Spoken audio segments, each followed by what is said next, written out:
दोस्तों, अगर आप भी टीम इंडिया को दिल से सपोर्ट करते हैं तो इस वीडियो को एक लाइक जरूर करें। दोस्तों, भारत और न्यूजीलैंड के बीच वनडे सीरीज का दूसरा वनडे मुकाबला आज खेला गया, जहां दोनों ही टीमों के बीच आखिरी दम तक जबरदस्त और रोमांच से भरी कांटे की टक्कर देखने को मिली। इस अहम वनडे मुकाबले में न्यूजीलैंड के कप्तान ने टॉस जीतकर पहले गेंदबाजी करने का फैसला किया और भारतीय टीम को पहले बल्लेबाजी के लिए आमंत्रित किया। दोस्तों, मुकाबले की शुरुआत टीम इंडिया की ओर से सलामी बल्लेबाज के तौर पर एक बार फिर से रोहित शर्मा और उनके साथ कप्तान शुभमन गिल ने की।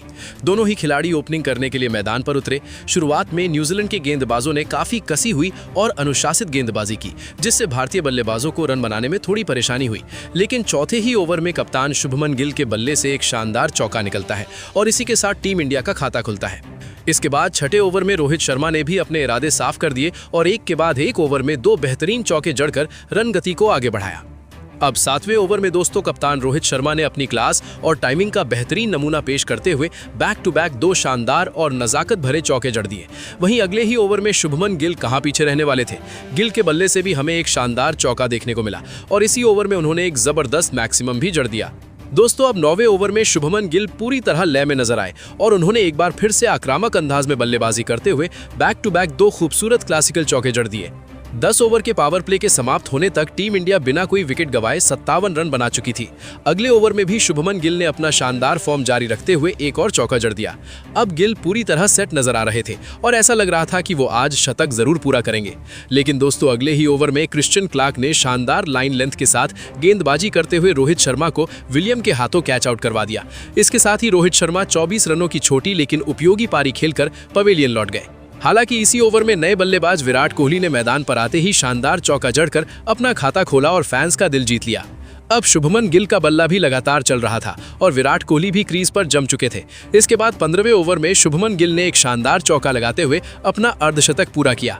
17वें ओवर में पहले विराट कोहली के बल्ले से एक क्लासिकल चौका देखने को मिला और इसी ओवर में गिल ने भी एक और खूबसूरत चौका जड़ा।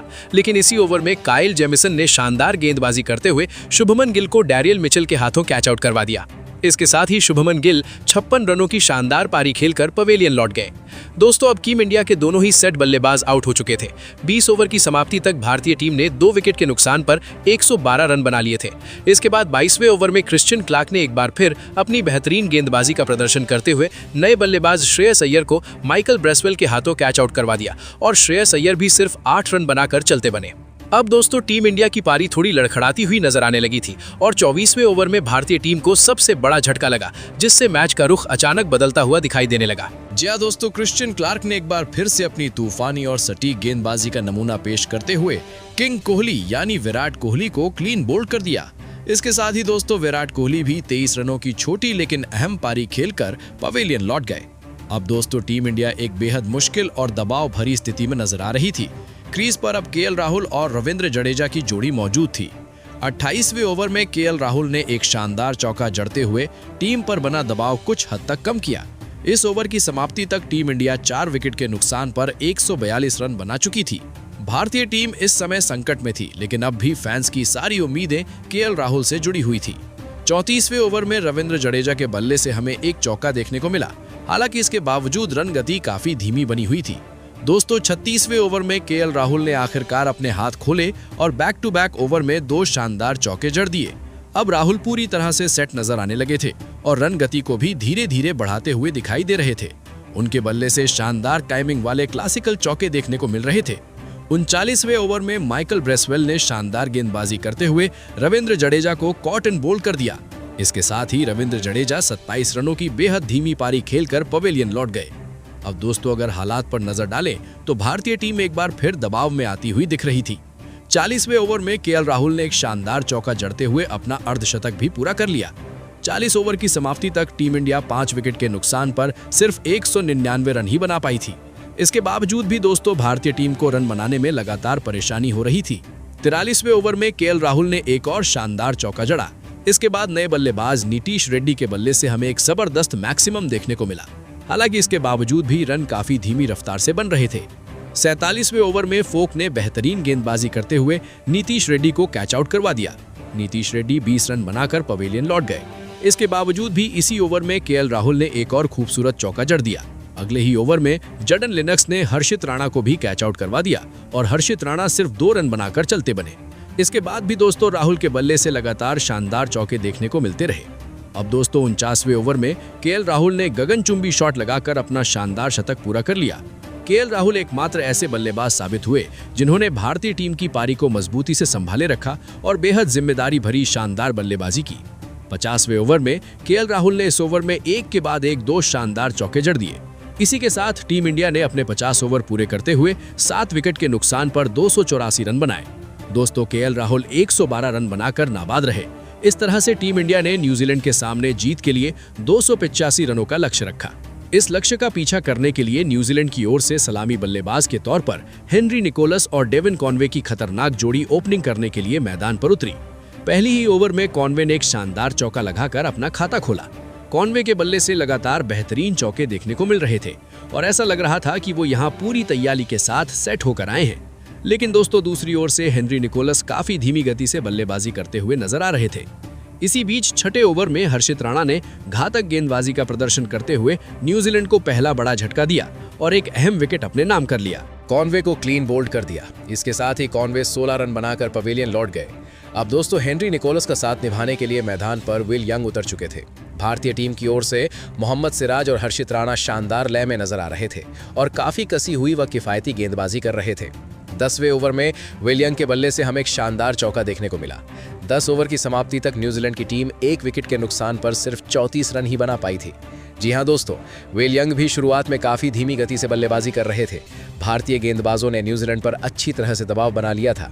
13वें ओवर में प्रसिद्ध कृष्णा ने शानदार गेंदबाजी का प्रदर्शन करते हुए हेनरी निकोलस को क्लीन बोल्ड कर दिया।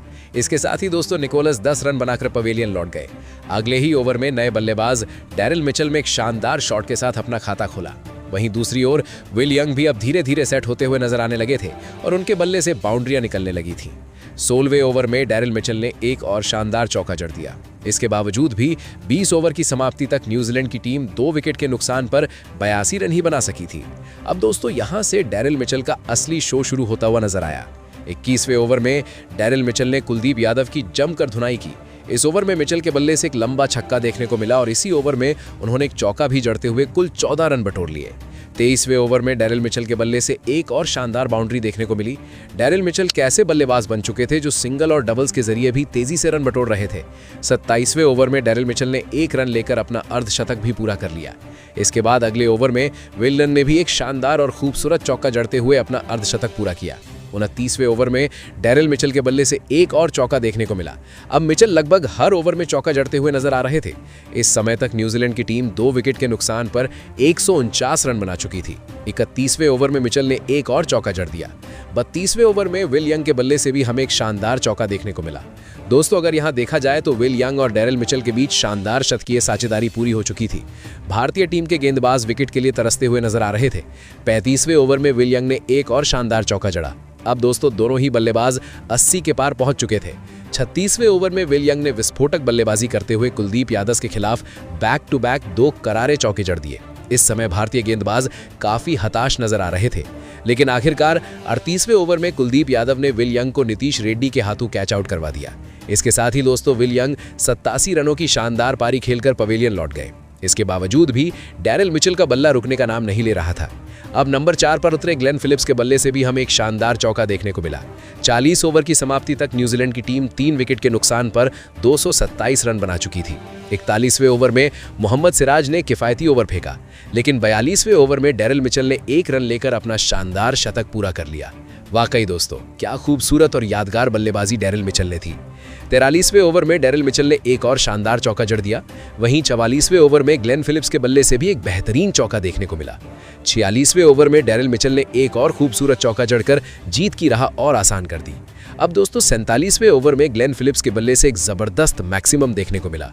इसके बाद न्यूजीलैंड की टीम को जीत के लिए सिर्फ 10 रनों की जरूरत रह गई थी और दोस्तों अगले ही ओवर में न्यूजीलैंड की टीम ने इस रोमांचक मुकाबले को अपने नाम कर लिया। दोस्तों न्यूजीलैंड की इस जीत पर आपकी कीमती और महत्वपूर्ण राय क्या है?